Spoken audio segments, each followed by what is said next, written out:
Well,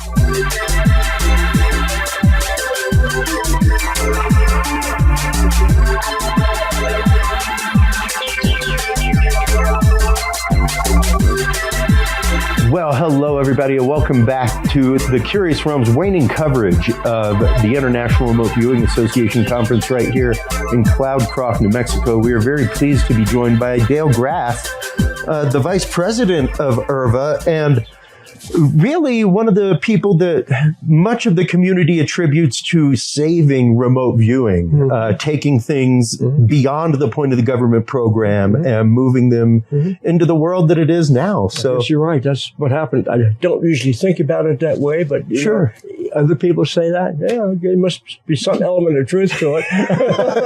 Element. How did you first come to be involved with because at some point you actually ended up leading the Gateway program. Yes. How did you first become involved with remote viewing in the program to begin with, Dale? Yeah, well, there's a kind of a roundabout way of how I got involved.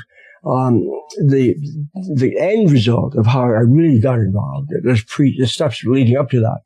But I was employed by the Air Force at what was at then called the Foreign Technology Division in Dayton, Ohio, Wright-Patterson Air Force Base. And one of my tasks was to prepare transit forecast documents for future Soviet missiles and airplanes. Okay, so I'm in this futuristic thinking, what's out there in the future, what are the Soviets going to do? I write these documents that went down to Congress and, made a big impact on funding. So it had a small paper, it had a big role. So I have that goal, that professional goal. But while I was searching the literature one time, which I do routinely there at FTD, I found reference to Soviet work and what they call bioinformation or extrasensory perception. They didn't use that term too openly. Sure. Because this is a Marxist ideology. You don't have anything sounding spiritual. Bioperception is a very interesting way to put it. Yeah, put it into more of a biophysics thing. Yeah. Make it nebulous. But I saw through that, and I pulled the stuff out that I could, both from the unclassified, and I found some classified material, and I summed it up in about a 3-page report. There was nothing I needed to do, because that's not technology per se. Sure. So, but I wrote it up anyway just for kicks, and I included it in one of my inputs for consideration of what the Soviets might be doing in the future. Thinking nothing much would happen to it, but then the commander came back and said, hey, this is interesting, keep following it. Okay, so this is like 1975. Now he says, okay, you're not wasting your time, keep following this stuff. And then shortly thereafter, unbeknownst to me, Harold Puthoff and Russell Targ at the Stanford Research Institute were traveling around the country to different military facilities looking for funding to continue their remote viewing research because they thought it would be best funded at that time through a military organization because academia didn't want anything to do with the topic. And so it had a practical, flavor. Sure. So they come into our organization at Wright-Patterson with a presentation. This is what we've done, what we call remote viewing. And I was invited in because of that paper that I wrote. So the commander knew of my interest. So there's just his staffers and me, and very few others. Wow. So, because he saw me sort of as knowledgeable. Sure. And not an expert, I don't want to say that. But you at least had an inkling of what the enemy was using this for. Yeah, that was the key. Yeah, Soviet stuff. Absolutely. Regardless of my background. She didn't realize I'd been doing a lot of experimental work in my own. I didn't tell him that. So I was prepared for the phenomenon. Now here it is called remote viewing, more conscious state role.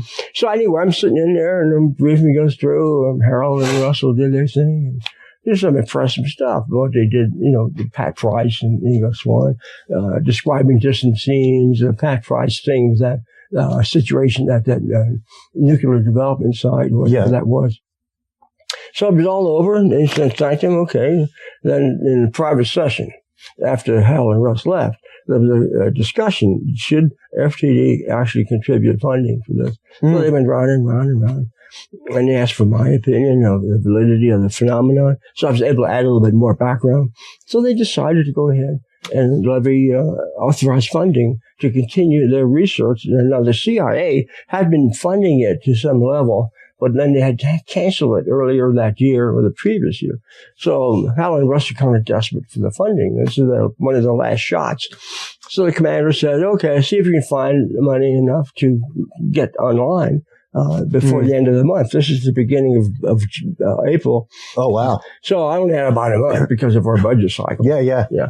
Somehow I found the extra money. You know, year-end money doesn't always get spent. Sucked it out of somebody else's pocket and got together the paperwork, which was a mess. How do you get this through contracts? Particularly if they weren't like remote viewing. Now remember it. In fact, the Foreign Technology Division was a central processing place for overhead photography from satellites. And we called that remote sensing. So the word remote sensing and remote viewing, maybe not that much difference. You could almost be interchangeable. And even if the enemy saw it, it could be like maybe they've just renamed the program. So anyway, all right. Said find the money and get it through contracts. And I did. And in less than a month, I had the contract online. And now I became the contract manager. It was Helen Russ. Wow. Like Boom. Wow. So there was a lot of synchronicities going on. Even getting to that stage. Sure. I only gave you the end run, but there were steps along the way that made me, I really want to spend time on this topic. I got to look into it deeper at a personal level.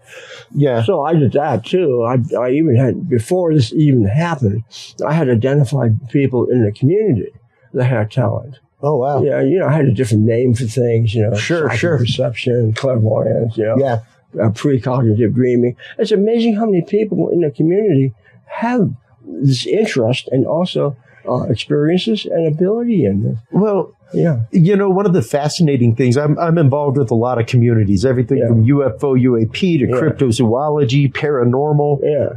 And I really prefer parapsychological for most things rather than paranormal, because all this stuff gets jumbled into paranormal, and the problem is there's fine line definitions here. And when it comes to remote viewing, the one thing I say regularly about the community is it is the most research-based community out there. Yes. When you're talking like actual data, spreadsheets, things like that of results. It started in a lab. It did. The controls and all that. Yeah. And in addition to that, there are more people that I have found in the remote viewing community, like yourself, like Hal Puthoff, like John Brandenburg, things like that. Physicists, astrophysicists, aeronautical engineers like yourself. Aero. Where it's like there are more letters and commas behind people's names in the remote viewing community than any other community. Yes. And, it should even be wider. It should be even into the psychological fields. Absolutely. And many psychologists are still hung up on this topic. Well, and it's fascinating to see some of the psychologists and even sociologists coming over to this. Like the number of psychologists that were at Psy Games this last year. Was immense. It was immense. And it's like, it's great to see like science starting to look into this stuff and really starting to give it some credence. I wrote something 20 years ago when it said the only way that this field at that time, I didn't understand remote viewing, it was pre that, will ever advance is through people just, passing on and moving with a new generation coming in. Well, and it's better than that. That's something that we've talked about a few times, especially with people like Hakeem Isler, who founded the Psy Games. The idea of how do we get this to the next generation? How do we make it accessible to them? They learn differently. I just turned 50 this year. Someone who's 25 learns differently than I do. They interact differently than I do. They have a different concept and filter on the world than I do.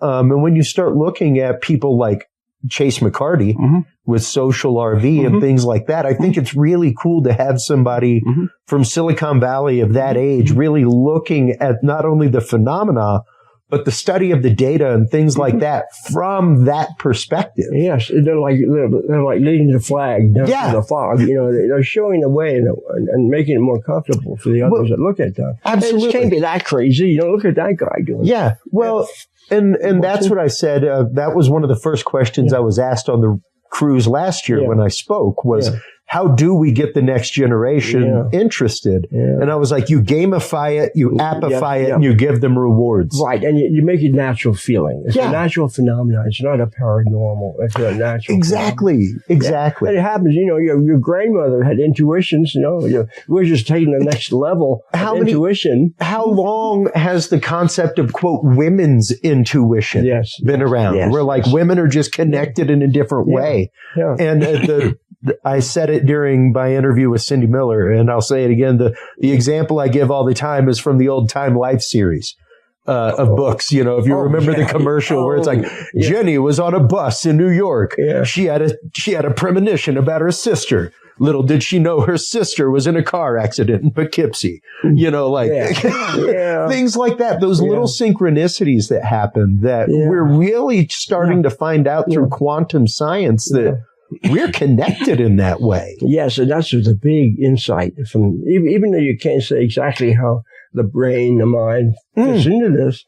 Well, hey, we see this in the computer world, in the quantum computing. That's right. Material is being developed. It's just a small step to think in terms of that similarity in the brain itself. We don't really know a lot about some of those structures in the brain now. Yeah. Which might be the key to that. The biological material is not silicon, but there's something about the material itself that has a quantum feature that we haven't really identified yet in that. So it's opening the door for accepting. It's a strange language in quantum physics, but the strangeness makes it okay. People are strange. Okay. Yeah. ESP, remote viewing, can't be any stranger. Yeah. Well, it's just another degree of strangeness. Exactly. We can live with it. Exactly. And how much strangeness can you accept? Yeah. Because even in science, and this is what I say on the show regularly, even in science, there is the known quantitative and the phenomenological. Yes. And you've got to explain. I have on my desk an actual desk reference that was last printed the year I was born, 1975, that is a scientific desk reference of strange phenomena. Because you have to eliminate the phenomena from your data set as a scientist. Like if I turned in a chemistry experiment and out of my 2 solutions that I put in, 5% of the volume disappeared. Did it go to off-gassing? Did it go to... You now need to either repeat that or explain the phenomena of how the 5% disappeared. Yeah, that's the 5%. It's like Madame Curie when she finally cracked the code of radium. A tiny percent in that material. What did they call it? Yellow rock. Pitch blende. That was nobody else wanted to touch that stuff. There's too minute a possibility. But she was able to drag that stuff out of there. Well, and that brings up a huge point that I've been bringing up lately about Avi Loeb and the whole 3-eye atlas thing. There's a lot of verve around that. And I understand people that are upset. And I'm upset just because of the media frenzy and the way that people are interpreting things. What he said was there's a very small chance that this might be a probe. Now, that's been exploded to crazy things. However, it is the job of science to magnanimously and hyperbolically hypothesize. We wouldn't know the world was round as a fact if Magellan didn't say, give me a fleet of ships, I'm going to sail past the horizon. And somebody was crazy enough to fund him and give him a fleet of ships to do it. Even if you miss the continent, at least you're going in the right direction. That's right. But the only way that we get there with science is to take that hard leap and put yourself out there as a scientist. And I think that's where a lot of people... when it comes to remote viewing, when it comes to extrasensory perception, I think that's where a lot of science has backed away from, is because they're afraid to take that big leap. Yeah. Well, you mentioned the word afraid. That's in the general population too. Absolutely. They seem to sometimes fear the phenomenon or the process. So part of the education, in addition to saying, hey, this is normal, people have intuition. Yeah. You're not going to be afraid of that, are you? Yeah. But yet they are afraid of, if it's expanded beyond that, they tend to back off a little bit from wanting to accept it. There's a degree of afraidness here. And it has to do with controllability, I think. Absolutely. All kinds of things that affect people's fears. Yeah. So those things have to be mitigated out somehow. And I think to a large extent that is happening by simply making it more normal, less fearful. So, and sometimes the media is helpful and sometimes it is not. Absolutely. Absolutely. People see that, But some movies are in the right direction of help making the experiences not as mysterious. They're not going to hurt you. Just observe them and that's right. From them. Yeah. Well, and I think especially when it comes to, like we were just saying, backing up a second, about psychologists now becoming interested. Yeah. One of the big points of remote viewing, and we'll start with remote viewing, then we'll bring it into your dream work. Oh, okay. Okay. Sure. Because dream work is a huge part of my life. Yeah, it's what led me to a beautiful place in life. I remember our discussions. Yeah. And the idea of conscious, subconscious, ego, id, things like that, that is the basis of psychology. So when you start talking about purposefully separating and tasking your subconscious to give your conscious mind access to something else, that's a fascinating realm, especially when you're talking about latent fear, things like all of that stems from the subconscious. Oh, yeah. Every bit of it. Yep. And one of the things I talk about regularly whenever I'm talking about binaural beats, things like that, is that we go through almost half of our life in a state of rote hypnosis, Dan. Oh, I don't got that. You don't think about, let me get up, go to the fridge. I'm thirsty. You just think I'm thirsty and your body moves. If you drive in traffic every day, you likely regularly get to your exit way sooner than you thought you would because you're like, whoa, I'm here already? Because you were in a state of hypnosis. Your body is in an autonomic state. And our subconscious is processing all these things and taking them in, but our conscious mind is moving us forward during the day while our subconscious keeps us upright, keeps us breathing, and then when we go to sleep, that's when our subconscious gets to inform our conscience. That's when we actively get to unpack the day and explore it and actually feel it and process it. Whereas the rest of the day, we were just like Karate Man reacting to the world around us. Our filters are really strong during the day. Absolutely. And, I'm not saying they vanish, dream time, but they're certainly more flexible. Yeah. And I think it goes back kind of to a survival impulse. Absolutely. Now we're asleep. And why do you think we have sleep cycles? You get closer and closer to becoming awake the further it gets. So that's why you have a cycle. So if primitive people had gone into deep sleep, continually, the tiger would jump up. That's right. So you also have to have this alertness feature. And I think that's why in dreaming, the dreams that occur later on in the night are more accurate. Because you're closer to being able to respond. Yeah. It's there, ready to go. Yeah. If it's back here too soon, it may not surface to affect a conscious response. Yeah. So anyway, yes, I see that from a survival point of view. You're searching, and then in the conscious state, we're blocking. Yeah. And even some philosophers like Bergman, I think, mentioned the fact that we filter out so much. Then, of course, I've known people that have loose boundaries. In fact, there's a psychologist friend of mine. There are psychologists that follow this field. Oh, sure. So, and the thin boundary and the thick boundary personality. Developed a whole spectrum of measurements. And you find that the ones with the thin boundaries, they're a little more open, even in a conscious state. But even and in the dream state, they really go off on a trip. Yeah. So yeah. Well, and that's it. When I first started doing dream work, and my dream work has always been going to sleep looking for an answer to whatever, whether it's how to wire something, what have you, or even how to build something. Yeah.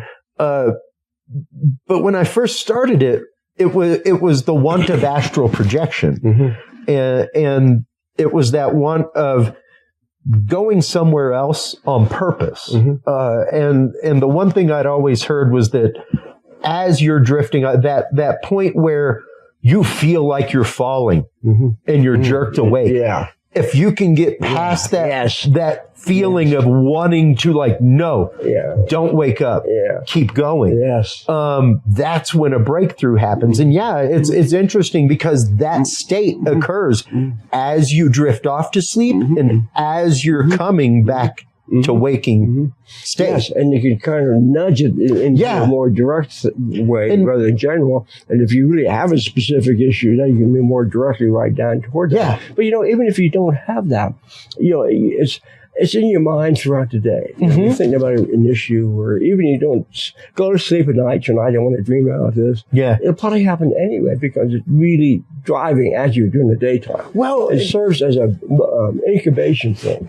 Sure. It's right there. Well, and even a point of manifestation. Dale. And that's something that I bring up regularly when I talk to mediums and stuff like that is the idea of if you're living in a state of fear and you're moving that forward in your life and that's what you're dwelling on, that will manifest in your life. And in synchronicity, which is another one of my favorite topics. Absolutely. And I link that to precognition. And I sometimes use the term negative synchronicity. And what I mean by that is if you have positive thoughts, like you were mentioning a moment ago, and you're pulled into an intersection that fulfills that need. But a negative synchronicity is when you are such a negative person, like the cloud over your head. The unlucky person. Why is that person continually unlucky? Because you're ducking your future path into the negative incidents. I call that a negative synchronicity. So the potential, the information is there, negative and positive. But you can set your inner guidance to do this and wiggle around. Well, absolutely. And understanding that fact of if you take a negative experience now and project it into the future, that's no good. No. That's no good. You're utterly tainting the future. You are. You're saying that's my milestone. It's going to attract me. So I'm going to hang out there. My wife is one that lovingly retorts with me and things like that as I'm trying to get an idea out. And I'll sometimes jokingly be like, I'm trying to manifest this thing. Quit bringing up the bad points. Quit bringing up the hang-ups. I'm trying to manifest this thing right now. But it really does bring up the point of how do we get past, because even that stopping of the experience that would go into that jerking awake is the subconscious fear coming into the conscious, bringing you back to consciousness. So how do you get to a point of getting past that subconscious fear and even the subconscious fear of what's happening now affecting the future? And somebody asked you in your talk a little while ago about whether or not a vibration of connection to a target is the same given distance of time. And I would posit the fact, especially from, I highly agree with Pam Coronado's psychometry that she put on the other day, the idea of being able to pick up psychometry and emotion and feeling from ancient artifacts even. And I truly believe because time does not actually exist. That is a made up concept that we have for physics calculations. That if you go to Jupiter, time is totally different. You need a different kind of watch to tell time on the moon because of gravity. That time is utterly relative to the observers. So it's an agreed upon construct. It's not an actual thing. I think when that question came up, I think I made a remark like, well, what is time? You did. And point, and that was the point. It was I don't think he saw that as his answer, but that's exactly what I told him. Right as you said that, I whispered it to my brother. I was like, time doesn't exist. It doesn't exist. It's a valid question, but you really do have to tackle that quandary in your mind in order to understand the fact that, yes, you can remote view the past. You can remote view the future. Now, granted, the future may change through quantum decisions, things like quantum connections of decisions that people make, things like that. but it's possible. Well, like, I got into that emotional one with the scene of the black lava. That goes back in time. Yeah. That's 47 years ago. Well, and even the fact that to this day, that investigative point for you still brings that emotion, Dale. I can't get rid of it. Still brings that emotion. It shows the fact that time doesn't exist. Yeah. Because technically time heals all wounds. No, not necessarily. No. Because that vibration, you can never unring a bell. No, you can't do it. You kind of leave it off to the side a little bit. Sure. You can maybe ignore the tone of the bell that's been rung, but it's rung, and that vibration is in the universe. And then sometimes you see something that really brings it up, like a photograph of the black lava bed. Yeah. Oh, that was so powerful. Yeah. So it really took me back. And, I couldn't really control it. Yeah. It's horrible, in a way. Anyway. Well, okay, it's okay. It's okay. Oh, God, it's I understand. Now, with that in mind, we have you for another couple minutes. How can people, especially with these big emotions like that, Dale, how can people begin to use their dreams to help manifest things in their life, to help find answers, and even to help heal some of these connective pains that may exist in their life? Oh, yeah. Working with dreams, that's really an interesting area to go. And it's so beneficial. The first thing to do is to be able to say, I'm going to be your partner. I want to have a dream companion, my dream maker, wherever that is. Yeah. And just say, I'm going to be comfortable with this, if you haven't been already. And I would like to continue my interaction with this part of my subconscious. I'll keep a record of it. I'll honor the dream. I'll write it out. I'll review it. Even though I'm not really focused on anything specific right now, I just want to get familiar with what's there in me. That's right. I just observe these things. And then I'll get to a point where, maybe if it hasn't happened spontaneously, but then at just some point later on, as you do this and becoming more familiar, easier to remember, more focused, now you can start going to the applications. Yeah. Well, now, here's an issue I need to work on in my life. Or here's some need in the future. Yeah. Or you talk about manifestation, or there might be a goal way out there. Absolutely. Okay, now you start dreaming, how do I meet that goal? So the dreams might end up giving you additional pointers and directions to how to get there. And some of it might be, don't do anything right now, just wait. Things are going to be happening anyway, synchronistic-like, because you already set the energy in motion, the intention in motion. Not to say that you should sit back and say, okay, I'll just wait. That's inaction. Yes. That's looking at a slinky in your hand and hoping it moves. Yeah.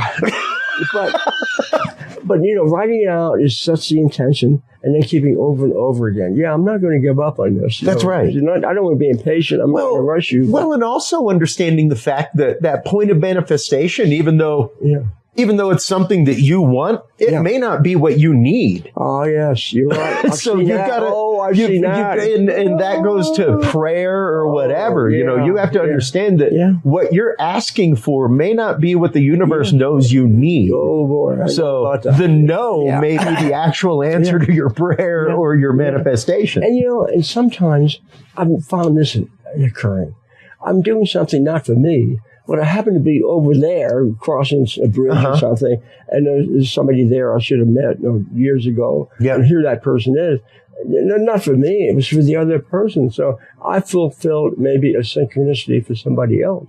Yeah. That fulfill the need that they needed to have. I'm not talking about it personally, but, that's kind of thing can happen. But you fit in the piece with somebody else. So now you are becoming more of an integrated whole, like you were talking about. That's right. We're all in this together, more or less. Yeah. And it's not just me helping me, but I'm here to do whatever I might do unconsciously to help somebody else. Exactly. Yeah. Exactly. Yeah. And realizing that point of you're wherever you are, you're supposed to be. Yeah. Yeah, these are what I would call improvement type, Yeah. But there are also some very dramatic things I've read about and experienced myself that actually lead to life-saving situations. Sure. So why was I pulled there? And one of mine is like that, and it's really hard to get into. But, why did I end up in that spot to find that person? That's right. That individual perhaps drowned. That's right. Why did I get there? I didn't know anything about it. Yet I'm here, and there she is. How did I know this?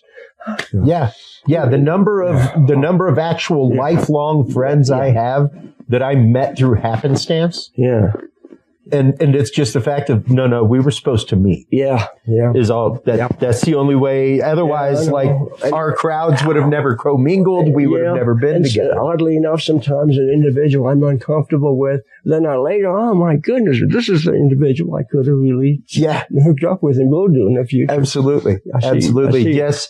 I was going to say, before we let you go, thank you so much for the time. It's always great chatting with you at the conference, everything else. But I know you have other interviews to get to, and of course a conference to finish out today. So let everybody know where they can go to find out more about IRVA, where they can go to buy your books, and go to take your DreamWork classes, things like that. Okay. Well, for IRVA, it's irva.org. Very simple. So you can write to the heart of the matter with that simple little code. As far as me personally, I'm right now in the process of updating my website. So it's sort of fuzzy. And I do have 2 books that I'm about ready to republish. They've been out of print. Oh, great. And I'm in the middle of a 3rd one. I'm not too far from finishing. Okay. And I have the framework for a 4th one. So I'm going to be very busy next year. Wow. Yeah. So, and as far as one of the upcoming workshops, you mentioned Pam Coronado earlier. Yeah. She and I are going to be doing a dream workshop in Southern Maryland sometime in the summer. Cool. And we haven't come up with exactly where and when.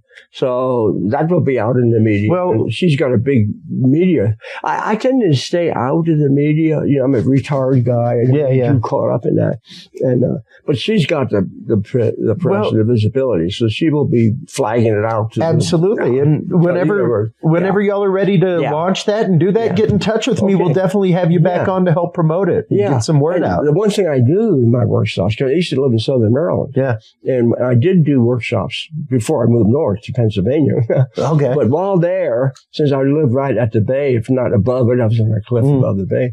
But I would take groups out to look for fossil shark's teeth. Oh, wow. To improve their intuition and subliminal perception, which is all part of the whole improvement of your visibility. That's right. Your ability to see things. Yep. Yeah. So that's the part that's going to be what the optional part of the workshop is. Absolutely. It's not just side remote viewing. It's the entire spectrum of subliminal and sensitivities that you may not even want to label under the side label, but it's still an important part of our lives. Absolutely. Yeah. It's a sense we're given for a reason. Yes, absolutely. Yeah. Yeah. Well, we're just adding with side, we're just extending it a little bit, in some cases pretty far out. Yeah, but absolutely. It's there to help us not only to survive, and I like the term, navigate through life. Well, and to be whole people. Yeah. So I like to think of myself as a synchronistic navigator.